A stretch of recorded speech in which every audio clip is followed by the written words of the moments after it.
Welcome back, everybody, and welcome to the Mysteries of the Past podcast at Joyous Emotion. And today we're going to be talking about the Cecil Hotel mysteries. Mysteries.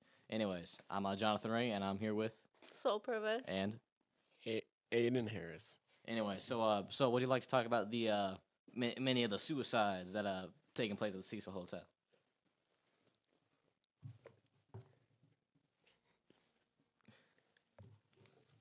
Anyways, Okay, well, background knowledge on the Cecil Hotel. Um, it opened in 1924, and in 2011, it was renamed the Stay on Main. Uh, it was renamed because of some of the things that we'll talk about in this episode, but it has 14 floors, 700 guest rooms, and I guess I'm kind of skipping to the end. This is all not really background knowledge. In 2017, it started renovations so they could kind of clear it out, give it a better name. But in 2020, it was postponed due to COVID, and they just never continued the renovations. In 2024, the owners listed it for sale, and it was soon sold and marked as a historical place, so they couldn't destroy it. So it's just kind of up and not in use right now. yeah. So, but in this episode, we'll talk about all the reasons why they really wanted to knock it down and destroy it. Yeah, and a lot of that came from, of course, the suicides that came there and people who were killed there. And I think one of the main ones, one of the main serial killers to talk about is Richard Ramirez, and he's probably like the most well-known serial killer who actually stayed at the Cecil Hotel, and he's killed a lot of people, assaulted a lot of people, and then did some things with women we can't talk about on here, and basically what he do is he break into women's or guys' houses, and then basically just harm them, and then after he's done, then he'd go back to the Cecil Hotel even while his clothes are still sin and blood, and yeah, it's basically all I can say for Ramirez. He killed, I think, 17 people, and he was given the death penalty, I think, but he had cancer or something while he was in prison. Died in 2013, and that's all I know about Richard Ramirez. Okay. Any other important people stay there? Yeah, there was James Unterweger, I think. That Jack Hunter. Yeah, Jack. Did I say James or something? I don't know. Anyway, and basically he also killed people. I'd hope. Anyways, but he was actually he was in prison, but he was like a novelist or something, and did a lot of writing. And what happened was when he got out, he became a crime journalist in Austria or something. And what happened was he would kill people in Germany and Austria, and then report about his own crimes, right? But then what happened is he later went to the United States and then stayed at the Cecil Hotel, and ended up killing even more people. And what he do is he mainly kill like prostitutes, and he would basically just take them to I think his even his hotel room. I think I could be wrong in that, but anyways, he would beat them and then do stuff with them after, and then of course he was eventually found, and then I think he was just sitting back to jail or something like that. Sadly, anyways, I think personally he should have been killed. Well, he was taken back to Austria and convicted. But that same night, he died. Wow. Yeah. Do we know how he died? He hung himself. W. Yeah. Yeah, me personally, if I was ever a serial killer and I wouldn't do anything exactly like this, but what I'd do is I wouldn't go out and attack the prostitutes. You know what I'm saying? It's if you're a woman and you know me, yeah, I'm beating you first. You know what I'm saying? And I'm not saying this as if I would do something right now, but if I become mentally insane, if you have known me in the past like 20 years, you are not safe. I will find you. Anyways, that's all I gotta say on that. But Wow. yeah. Anyways, that was all a hypothetical thing, and yeah. One thing I thought was interesting is the a lot of people like mention the atmosphere of the hotel, right? But it's nothing really with like the architecture really, because it just looks like a hotel. Other than the only thing creepy about it is like the hotel rooms are like small and stuff. You know what I'm saying? And but most of the atmosphere just comes from the idea of how many people have been like killed there, and like ended themselves there, you know. And I got a question for you guys. what is it?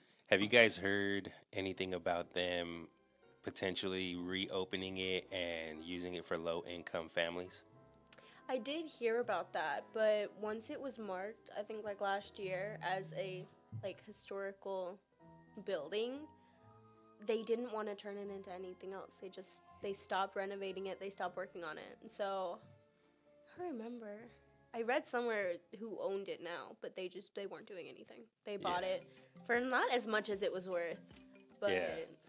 Don't you think it would be crazy if they actually ended up moving low income families into that hotel? Yeah. I'm like, Yeah, that's like do you realize that they're about to put, well, if they had done it, they were about to put a bunch of people in tough situations, struggling, probably dealing with a lot of um, like illegal substances, right? yeah, And it's like putting those things together yeah.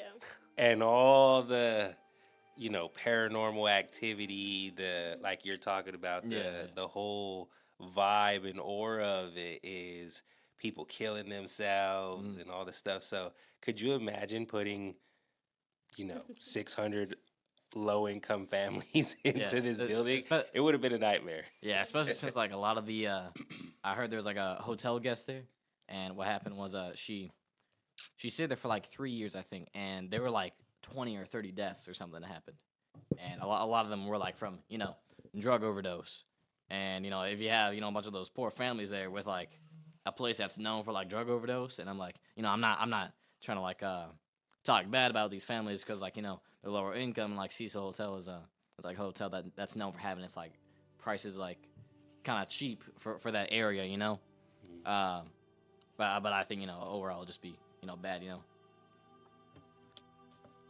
Yeah, the fact that it's right next to Skid Row as well. Yeah, It's like let's let's put these low income families, and again, we know they didn't do it, but if they had done it, it's like you have all these low income families, who are more likely to get involved with, a lot of illegal yeah, activities and extracurriculars, right? To where, and then literally hundreds of feet away, you have like an entire minor population of people that are prone to these very things, right? yeah, Like you have, you know, I don't even want to say the type of characters that are in there. yeah. It's not I, even worth mentioning I, them. I But think I think my neighbor's dog was from there actually. Like I don't know, like I was walking down the sidewalk and I started like spazzing out or something. It was like having a seizure. Oh. has anybody ever been? Have you ever been to California?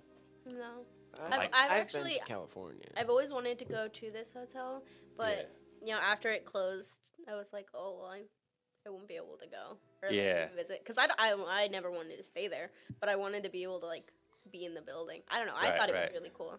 Right. No, I would definitely go in there. I wouldn't want to stay there, but I did go out there once, and we went to go to Disney World, or excuse me, Orlando. Disneyland, and um, my brother and my uncle live out there, so we went downtown, and like at the time, I didn't even realize that it was the Cecil Hotel, but like we seen it, and then literally we saw Skid Row like just a few hundred feet away from it. So that's what I'm saying. Like I'm thinking about Skid Row and I'm thinking about the location of that hotel. It would have been some crazy stuff going on top of, the already wildness that was But yeah, happening. you could get like a 2-for-1 special, you know, like you could kill Right. someone there and then go to Skid Row and then like get some like $2 drugs or something, you know? Yeah, and you know what? It actually made me think about what we were talking about last week with Elisa Lam, Yeah. and we were talking about how well I had mentioned that I didn't see her being off of her medications and all that because of where she was at and being so far away from home. But then I started connecting the dots and I was like, wait a minute, like she could have easily went over to Skid Row, met somebody, right? Started taking something because this is one of the things that I heard in one of the videos I was watching, and I was like, you know what? I didn't even think about that.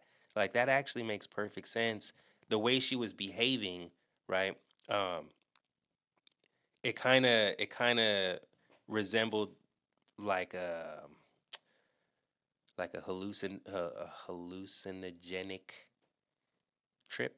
I think that's Yeah. how you say it, Yeah. hallucinogenic. Yeah. Okay, yeah, hallucinogenic trip. Like she was on some mushrooms or something, right? Like she was seeing like the way she was like sticking her hand in and out of the door. I was like, well, you know Like you're saying what? peekaboo, you know? Yeah, I was like, you know what? She was probably over it. And again, just speculation. Nothing saying that she did, but that actually made sense to me at that point. So Yeah. something I was just thinking about. Yeah. I heard another story and it was something like there's like a theory that she was like playing some type of like I think it's called like the Korean elevator game or something, and the idea is like you press certain numbers on an elevator at yeah, you press certain numbers and then after that like a figure will like greet you or whatever, and you cannot talk to that figure while they're in the elevator with you, otherwise you'll die or something. And with all the um with a video showing that she's like talking to someone or something, people think like she's maybe talking to the figure, and you're not supposed to talk to the person, otherwise you'll die. Yeah, But yeah, joyous emotion. yeah, joyous emotion. Joyous emotion. Did you guys read anything on Percy Cook? Who's that? I did. Wait, let me see. I got this. Percy, who and what now? Wow. Percy Armand Cook. He is actually one of 4 people. He was the first one, but he was one of 4 people to shoot themselves in the head after staying for one night. So apparently, Must really suck there. these people all in their 50s, like early 50s. Percy was 52. A lot of people in their early 50s, they stayed. They weren't said to be suicidal in any way, but after one night staying there, they all shot themselves in the head. Um, and that wasn't. Let me see, because that wasn't the first time that there was a death. The first death there was W.K. Norton, and he was the first death to happen at the Cecil Hotel. Only, let me see, 7 years after they opened, in 1931, he took poison capsules and was found a few days later in his hotel room. Where do you get those things? Wonder where. Was it Skid It was Skid Row, right? They have like life-ending poison capsules just attached to their neck or something. Well, apparently, that was the first thing that started. The next year started, let me see, was Benjamin Dutch. I think that's how you pronounce his name. He was 55, and he was the second suicide to happen, or like named suicide to happen. And he was one of the people that shot himself in the head. So immediately after those happened, it was like a whole rush of suicides after that for the next, I would say maybe, yeah, until like 2011, when they renamed it and they started trying to clean up everything. Do we know if they're Wow. suicides or like do the police just rule it as suicides because they know other evidence? So all of these were ruled just as suicides. Mm. But they're very suspicious. Some of them said suicide slash accident slash murder.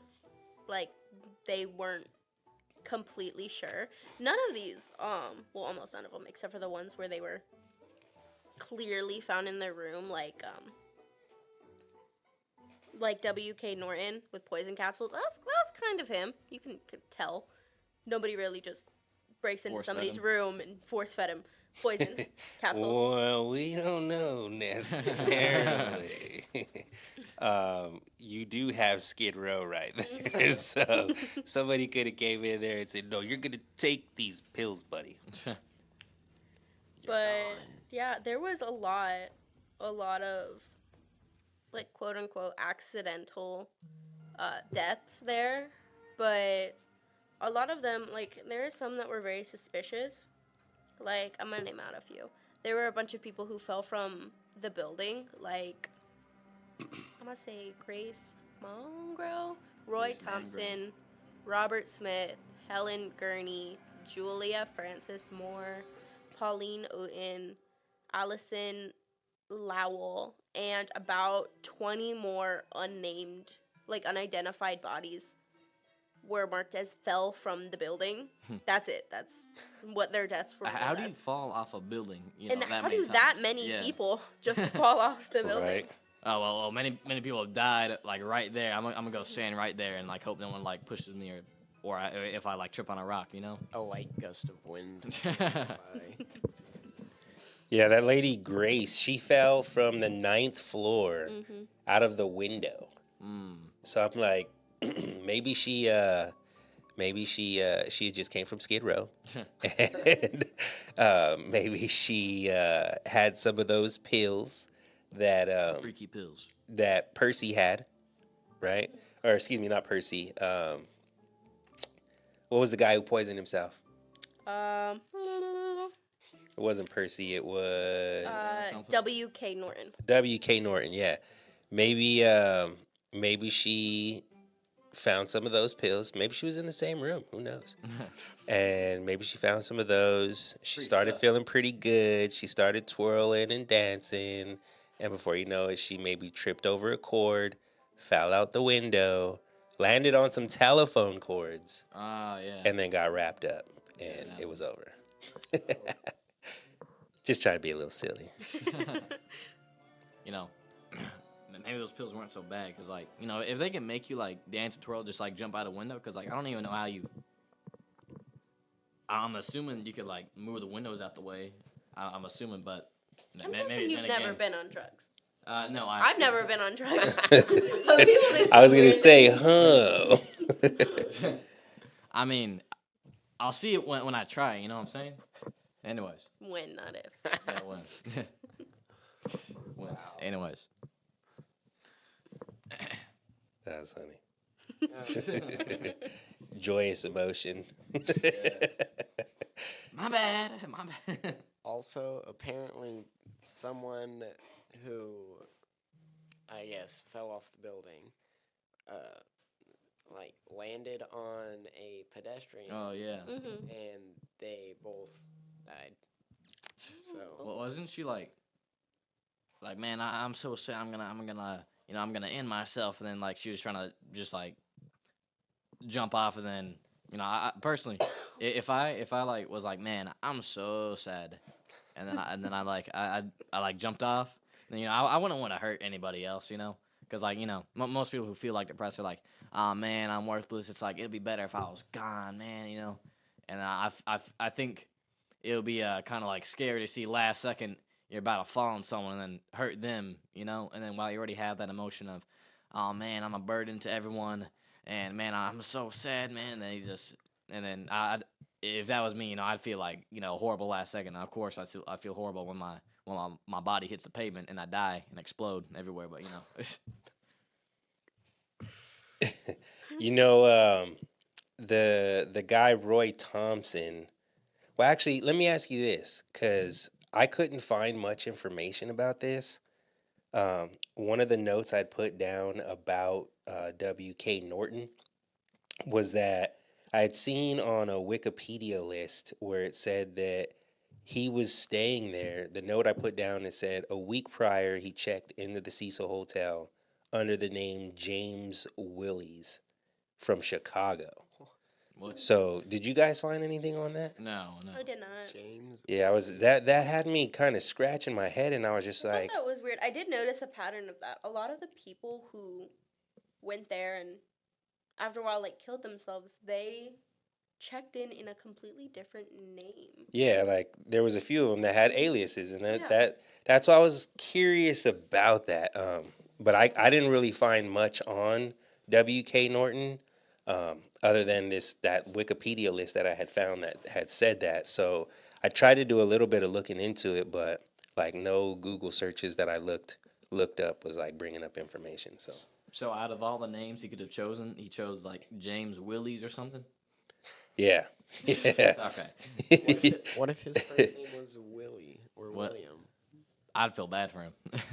Yeah, it could have been, which leads you to the, well, I should say at least myself leads me to the conclusion that again he was probably over at Skid Row messing around with somebody over there and maybe got like some bad drugs or something. Thought he was maybe getting some certain kind of pill and maybe got rat poison or something. Yeah. So yeah, Like, interesting. like the that one game I think it's called like Bean Boozlers or something like that, where you can like you can take Oh yeah yeah. two beans and then or like spin the wheel and then you eat one of the beans and like you're hoping it's like either like dog crap or like I don't know like blue toothpaste or something like that. Yeah, Oh, you right, think that you're gonna eat toothpaste a was so Mints good. or toothpaste? That toothpaste one was so good. Yeah. Yeah, it was. I don't know why. I don't know why that was considered like a bad one. I heard like some of my friends said it was a bad one. It's like It's the best one to choose. at least it's not like socks. I think Dog food or pudding? oh my god, I keep bumping this thing and it keeps turning my mic up all high. I did one of those Bean Boozled challenges once, and it was like caramel popcorn or vomit. Yeah. Right? Like, because they look almost the same colors and everything. So it's like, which one are you going to eat? Yeah. So I grabbed it and I was like, please let this be the caramel popcorn.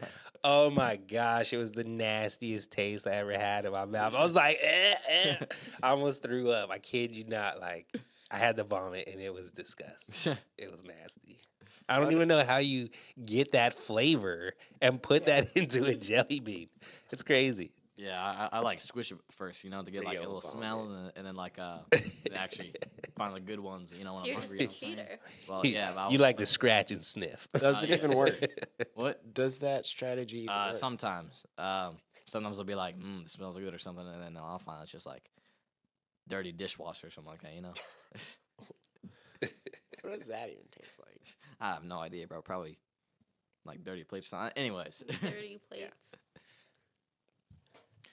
So did you find anything on Dorothy Purcell? Perhaps. I most likely have. Let's see. Yes, I did. I got excited about this one, and I wrote a whole page on it because I thought it was interesting. I left a page at home, actually. But I do know the story. I thought this one was interesting. So, in 1944, September, they didn't have the exact date because they don't know when it happened, but a 19-year-old girl named Dorothy checked in with her boyfriend. And in the middle of the night, like a few days later, she found out that she didn't know that she was pregnant until she went into labor. And without wanting to tell her boyfriend, she secretly had the baby. And she, of course, was a little distraught from the fact that, like, she just gave birth and she's 19 and in a hotel. So she, thinking the baby was dead, threw it out the window. And it landed on a nearby building and was later found, dead. Nah. So she was charged with the murder, but pleaded not guilty by reason of insanity. So I thought that was interesting because a lot of people would be like, "Oh, well, she wasn't insane, blah blah blah." But like, you have to understand that like the state she was in, she just gave birth. Like usually women aren't like completely in their right mind, and I'm not saying it was right for her to do that, but like she was distraught. So Some say that baby was the world's youngest skydiver. Anyway, I read somewhere that said like she didn't know she was like pregnant, but I was like, you're going into labor. It's like, is that possible? It's like the baby's so thin that's like the size of an ant. So like, well, uh, there are pregnancies mm, where I forgot what they're called. But there are pregnancies where you aren't showing at all. You mm, don't have any symptoms when you don't know at yeah, all. Or like women just think they're getting sick. That's it. They could think they're gaining weight. They think they're just sick, and that's it. And a lot of women, there are cases where they will suddenly go into labor and they didn't even know that they were pregnant. holy crap, there's a baby. Yep. So Yeah, I mean, that's obviously crazy. that's also a terrifying thing. So Yeah, that would be pretty wild Yeah. to, have a child. Do you really think she didn't know she was pregnant? I'm sure maybe she had, I don't know, some suspicion, but maybe she's just in denial. Yeah, I mean, I can definitely see the boyfriend having that perspective and not really like, Well, my especially back thought in, is, yeah, maybe she didn't know. Maybe she didn't actually think the baby was dead when it was born. Because the thing is, I mean, she's young. right. She obviously seemed healthy. She was fine. There didn't seem to be a reason. She wasn't known to be on drugs or anything. She wasn't on any medications. She didn't seem to drink or anything. She seemed very stable. So, what reason would she have for the baby to be dead? Of course, that can always happen, but maybe she was so, like, scared of telling people that she just wanted to, like, make it seem like the baby was dead. So, she Yeah. threw it out the window. Well, I mean, I seen a video, and it tears me up thinking about it, but it was a video of a baby that was born, and initially it was breathing when it first came out, but then it stopped breathing, and I mean the body like just went like white, you know what I Yeah. mean? And they're like putting tubes down the little baby's throat, trying to get air in there, lifting it up, smacking the bottom and the backside, Yeah. and the baby's just not coming to, right? So, and then like literally the doctors like they're like getting ready to stop, and the guy you could see the nurse. I think it was a guy. The hands looked pretty manly. Um, the nurse, I'll say, you see the nurse just pick the baby up and smack it one more time on the back, and then like you just see it starts turning purple, and then color comes back to the baby, Mm. right? So it's something that I thought about with her, Yeah. where I was like, and I'd actually watched this video after reading her story. Hmm. So that's why it took me to her situation where I was like, what if that was the case where, maybe the baby just came out, um, stopped breathing, so that's why she like discarded the baby. Yeah. Um, because it really baffled me to think one that she didn't know she was pregnant, and then two, she just throws the baby out the window. Outside of the fact of trying to potentially hide that from the boyfriend, Hmm. um, I would think that the logical reason I would hope is that that baby died, and that's why she discarded. But you're right; she was only 19 years old. She doesn't really have that much experience or knowledge, of all these things. So, but what really bothered me is that she was found not guilty Yeah. for the murder of her baby, right? And that's why I say maybe the baby was a stillborn. Maybe it didn't come out breathing. Maybe it was just Yeah. a stillborn, and then she just discarded of the baby, right? Which at that point, that's not murder, right? The baby was a stillborn. It was already dead when it came into the world.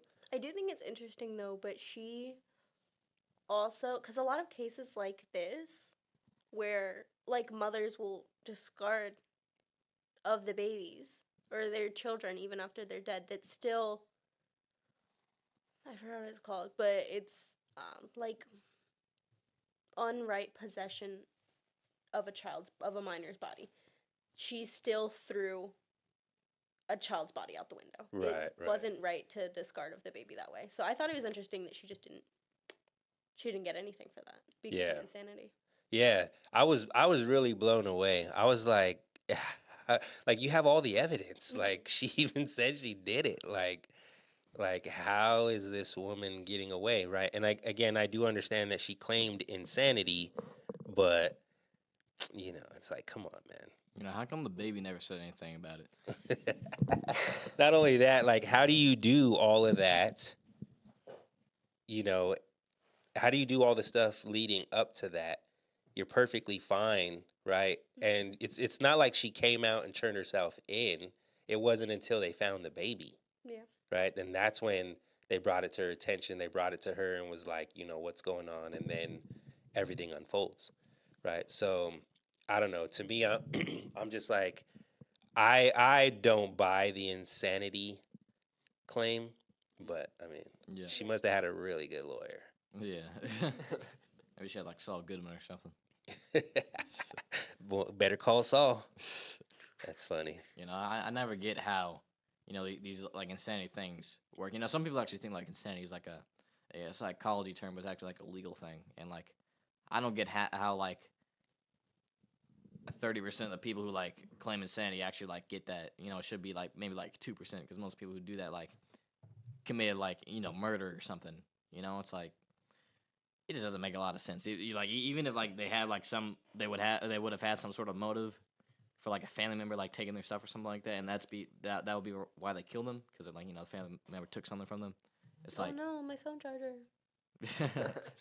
then like I don't get how Oh. the judge is like, oh, that seems like a perfectly reasonable thing. Yeah, you're just insane, or not the judge, the jury, anyways.